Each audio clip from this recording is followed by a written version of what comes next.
Hello नमस्कार, science education point में आपका स्वागत है। आज का हमारा टॉपिक है उन सभी परीक्षाओं के लिए DSSB, KBS, CTET और टेट जूनियर की तैयारी कर रहे वे सभी विद्यार्थियों के लिए बुद्धि। यहाँ से एक ना एक सवाल हर एक परीक्षा में पूछा जाता है। तो आज का हमारा ये टॉपिक रहेगा बुद्धि क्या है। बुद्धि को समझते हैं, सारे सिद्धांतों को समझेंगे। तो बुद्धि जिसे हम कहते हैं इंटेलिजेंस। तो बुद्धि अगर पूछा जाए क्या होती है, तो सोचने समझने की जो क्षमता होती है वो बुद्धि कहलाती है। क्या? सोचने समझने की क्षमता। सोचने समझने की क्षमता को हम बुद्धि कहते हैं। तो पहला पॉइंट जाना हमने कि बुद्धि क्या है।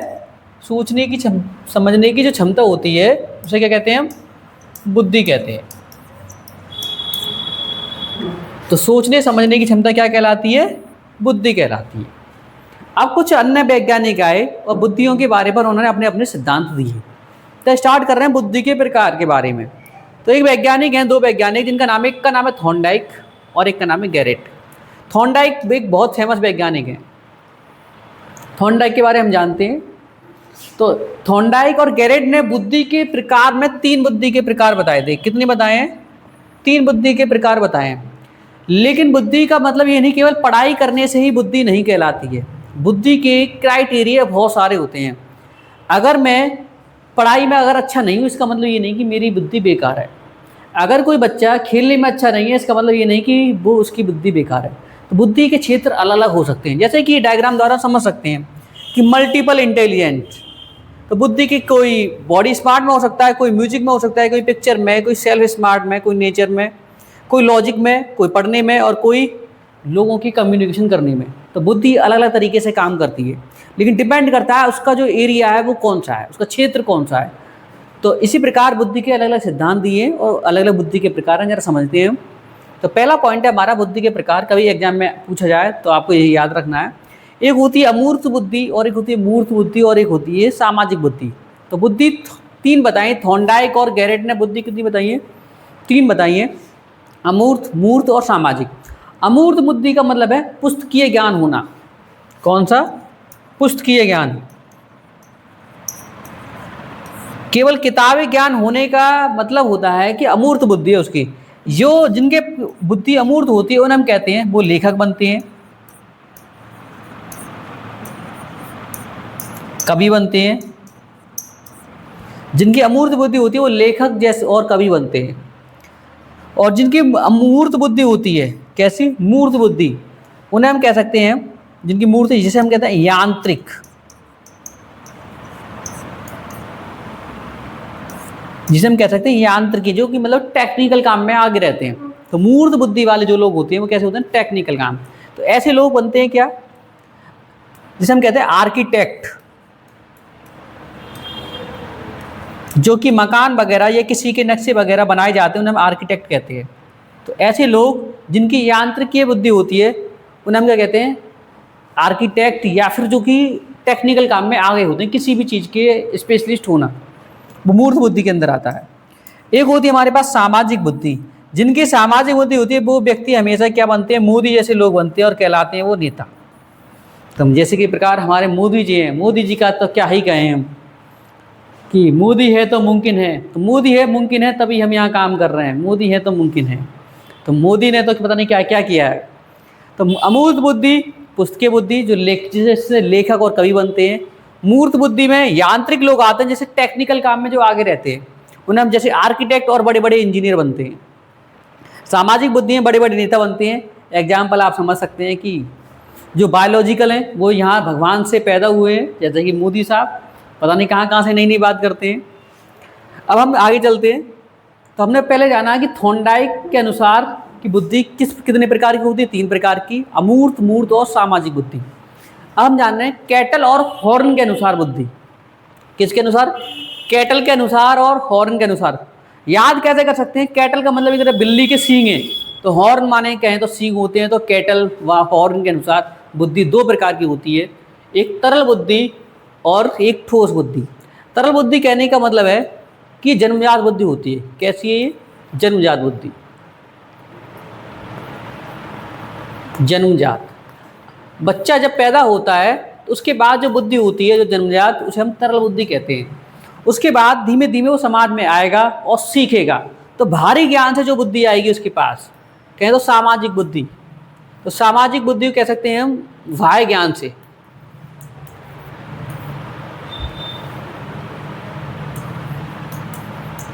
जो बच्चे के पास बाह्य ज्ञान जो आता है, जो अर्जित करता है ज्ञान, जो नए ज्ञान को बाहरी दुनिया से, समाज से जो अर्जित करेगा ज्ञान, वो कहलाती है ठोस बुद्धि।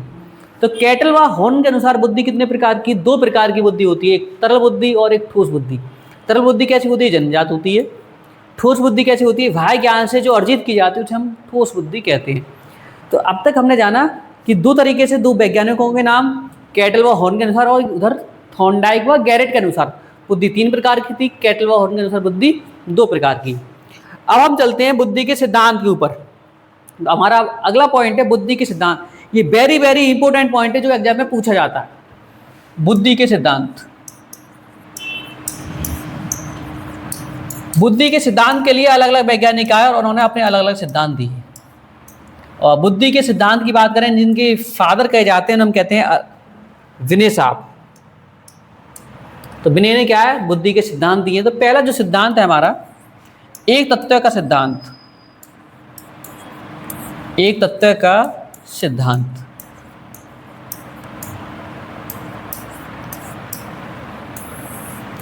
एक तत्व का सिद्धांत अल्फ्रेड बिने ने दिया था 1911 में। जो हमारे पास एक तत्व का जो सिद्धांत देने वाले वैज्ञानिक, उनका नाम है अल्फ्रेड बिने। कब दिया था इन्होंने?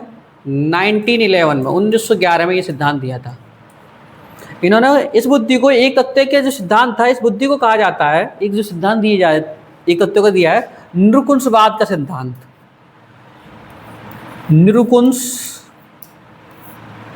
का सिद्धांत अगर एग्जाम में आया तो निरुकुंसवाद का सिद्धांत किसे कहते हैं? यही एक तत्व के सिद्धांत को निरुकुंसवाद का सिद्धांत कहते हैं। इनके जो सहयोगकर्ता थे, इनका नाम था स्टर्न। ये सहयोगकर्ता थे, सहयोगी। एग्जाम में डायरेक्टली पूछा जाता है कि एक तत्व का सिद्धांत किस वैज्ञानिक ने दिया था? वो थे अल्फ्रेड बिने, 1911 में दिया था। और एक तत्व के सिद्धांत को निरुकुंसवाद के सिद्धांत के नाम से भी जाना जाता है। इसलिए इंटेलिजेंस और बुद्धि के फादर भी अल्फ्रेड बिने को कहा जाता है। अल्फ्रेड बिने को ही IQ लेवल के फादर कहा जाता है, इंटेलिजेंट बुद्धि। तो इस प्रकार एक तत्व का सिद्धांत आप याद रखें। दूसरा सिद्धांत है द्वितत्व का सिद्धांत। द्वितत्व का सिद्धांत।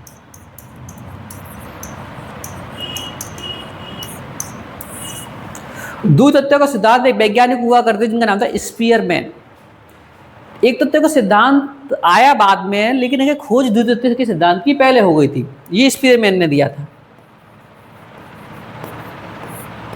स्पीयरमैन 1908 में। इसका मतलब ये सिद्धांत पहले आ गया है, लेकिन रिलीज बाद में करा गया है। तो द्वितत्व के सिद्धांत की खासियत ये है कि ये G व H का सिद्धांत भी कहा जाता है। इसका कहने का मतलब क्या है?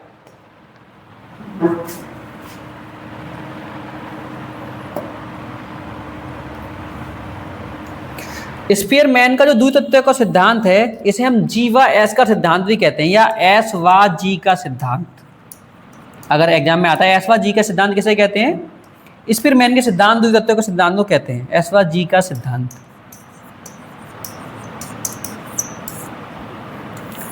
S व G के सिद्धांत कहने का मतलब है, S का मतलब है कि स्पेशल,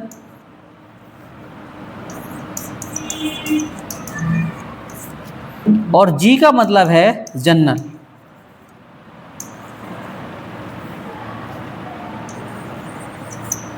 जो सामान्य सिद्धांत और विशिष्ट सिद्धांत की बात कर रहे हैं। जनरल का मतलब है सामान्य, सामान्य सिद्धांत, या सामान्य सिद्धांत के लोग कैसे होते हैं। और स्पेशल का मतलब है विशिष्ट।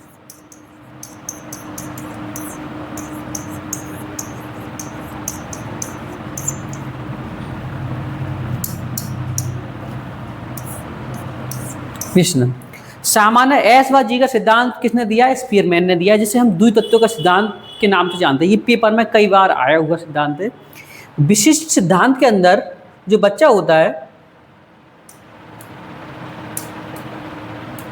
इसके अंदर बच्चा बाहरी ज्ञान अर्जित करता है। कौन सा ज्ञान?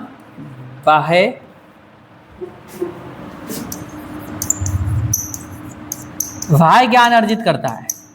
तो वो कहें तो स्पेशल सिद्धांत कहा जाता है, या फिर हम कहें तो विशिष्ट सिद्धांत कहा जाता है। जनरल सिद्धांत में क्या होता है? जनरल सिद्धांत में जन्मजात ज्ञान अर्जित करता है।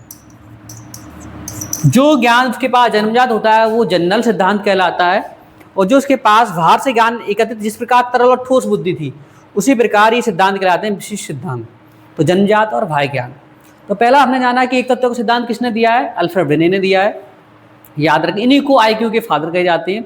द्वितत्व का सिद्धांत स्पीयरमैन ने दिया है। ये एग्जाम में बार बार पूछे जाते हैं क्वेश्चन। अगला है हमारा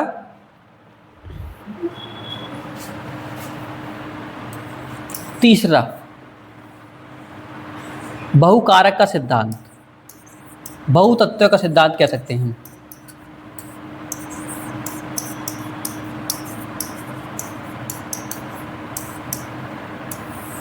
बहुतत्व का सिद्धांत थॉर्नडाइक ने दिया था।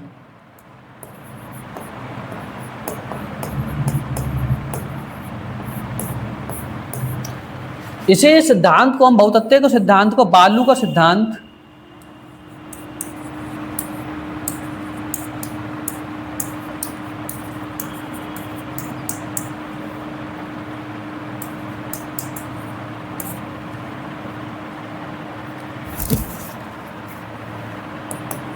बालू का सिद्धांत या परमाणु का सिद्धांत भी कहते हैं।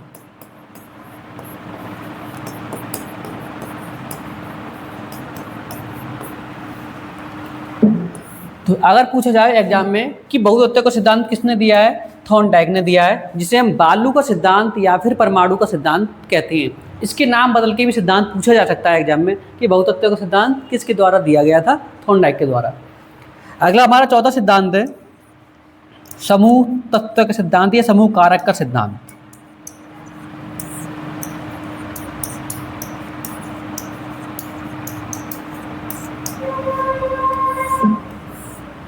समूह कारक का सिद्धांत थ्रस्टर ने दिया था।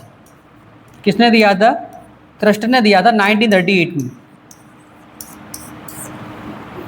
समूह कारक का जो सिद्धांत था थ्रस्टर ने दिया था 1938 में। इन्होंने 13 तत्व है तथा 7 प्रमुख तत्व बताए थे। 7 प्रमुख तत्व बताए थे। याद रखें कि एक तत्व का हमने जाना अल्फ्रेड ब्रेने ने दिया, द्वितत्व का किसने? स्पीयरमैन ने। बहुतत्व का सिद्धांत थॉर्नडाइक ने दिया, जिसे हम बालू का सिद्धांत या परमाणु के सिद्धांत के नाम से भी जानते हैं। समूह कारक का सिद्धांत किसने दिया है? थ्रस्टर ने दिया है, जिनमें 13 तत्व और 7 प्रमुख तत्व बताए गए हैं। अगला हमारा सिद्धांत है त्रिआयामी सिद्धांत। ये हमारे गिने चुने सिद्धांत हैं, इनमें से एग्जाम में एक ना एक सवाल जरूर पूछा जाता है। त्रिआयामी सिद्धांत,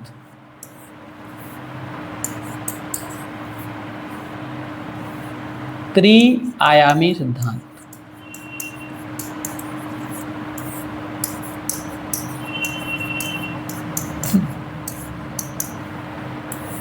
त्रिआयामी सिद्धांत था वो गिलफोर्ड ने दिया था। किसने? गिलफोर्ड ने। जो त्रिआयामी सिद्धांत दिया वो किसने दिया है? गिलफोर्ड ने दिया है। इन्होंने एक बॉक्स के ऊपर सिद्धांत दिया है।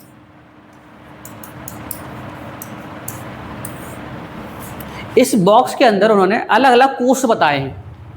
क्या बताए हैं? कोष बताए हैं। कोषों की संख्या बताइए। क्या बताइए? कोषों की संख्या। कोषों की संख्या इन्होंने ऐसे बताई है 120 हुई, 150, 180। इसलिए कहते हैं कि त्रिआयामी, मतलब त्रि माने 3 आयाम बताएं। तो पहले आयाम में कोषों की संख्या कितनी होगी? 120। दूसरे आयाम में कोषों की संख्या 150, तीसरे आयाम में कोषों की संख्या 180। इसे हम कहते हैं त्रिआयामी सिद्धांत, या फिर कहें तो त्रिआयामी सिद्धांत को गिलफोर्ड का सिद्धांत भी कहा जाता है। एक बॉक्स में कोषों की संख्या बताई गई है। अब हम चलते हैं आईक्यू लेवल पर चलते हैं। एक होती है बेसल आयु और एक होती है टर्मिनल आयु। 2 तरह की आयु होती है। एक होती है बेसल आयु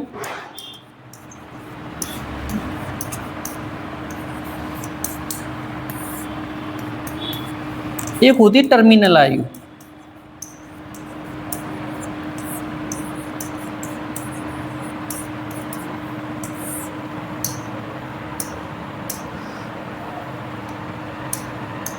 बेसल आयु का मतलब है, बेसल आयु से ही हम मानसिक आयु ज्ञात करते हैं।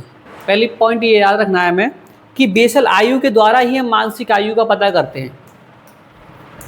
मानसिक आयु का पता किस प्रकार करते हैं? बेसल आयु के द्वारा।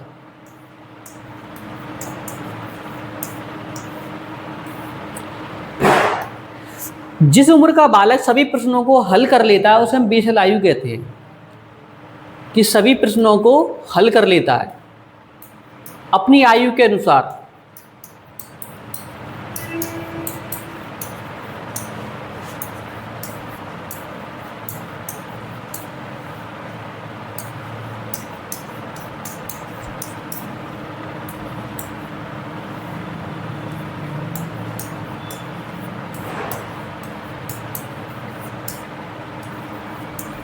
बेसल आयु से कहते हैं कि वे बालक जो सभी प्रश्नों को हल कर सकता है अपनी आयु के अनुसार, उसे हम बेसल आयु कहते हैं।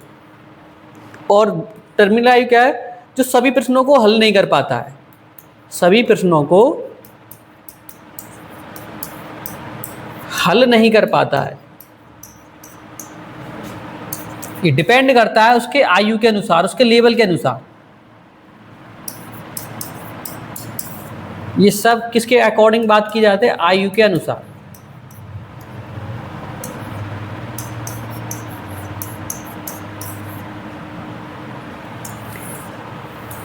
बेसल आयु हम उसे कहते हैं कि अपनी आयु के अनुसार बच्चे अपनी ही क्लास के सभी प्रश्नों को हल कर लेता है, उसे हम बेसल आयु कहते हैं। इसी के द्वारा मानसिक आयु का पता किया जाता है। टर्मिनल जो आयु होती है, सभी प्रश्नों को हल नहीं कर पा रहा है अपनी आयु के अनुसार, जिस क्लास में है वो बालक, उसे हम टर्मिनल आयु कहते हैं। इसीलिए एक फॉर्मूला बनता है आईक्यू लेवल का, जो फॉर्मूला होता है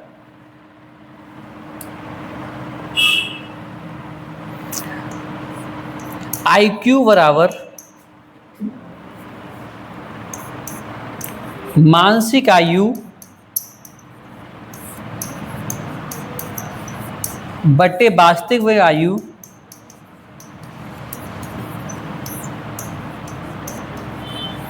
इंटू 100।